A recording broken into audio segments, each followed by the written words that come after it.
Ассалаумағалейкум құрметті көрермендер. Бүгін өте маңызды тақырып оразаны бұзатын жағдайлар. Көп адам білмей қателеседі, кейбірі керісінше керек емес нәрседен қорқады. Ендеше ретімен қарастырайық. Бірінші, әдейі тамақ жеу немесе су ішу. Егер адам ораза екенін біле тұра әдейі тамақ жесе немесе су ішсе, ораза бұзылады. Бірақ ұмытып ішіп қойса, ораза бұзылмайды. Екінші, ерлі-зайыптылардың жақындығы күндізгі уақытта.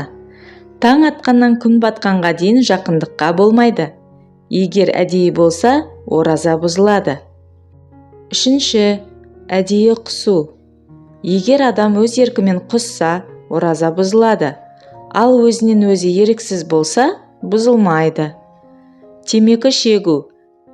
Темекі де ішке түтін жіберу. Сондықтан бұл да оразаны бұзады. Бесінші, қоректік инъекция. Егер ағзаға тамақ орнына жүретін қоректік екпе салынса, көп ғалымдар бұзады дейді. Ал емдік екпе көбіне бұзбайды. Алтыншы, әйелдерде етеккір немесе босанғаннан кейінгі қан. Бұл жағдайда ораза тоқтатылады. Кейін қазасын өтейді. Жетінші, ниетті бұзу.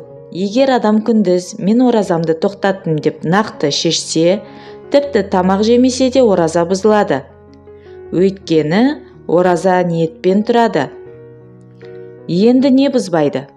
Ұмытып жеу, тіс жуу, жұтпаса. Душқа түсу, қан тапсыру, жылау, біреумен ренжісіп, бірақ сауап азаяды. Қорытынды. Ораза жауапкершілік, бірақ қорқып жүру емес. Ең бастысы әдейі жасалған нәрсе бұзады. Ұмыту немесе еріксіз жағдай кешіріледі. Ұстаған оразамыз бос аштық болып қалмасын. Жүрегіміз жұмсарып, мінезіміз көркем болсын.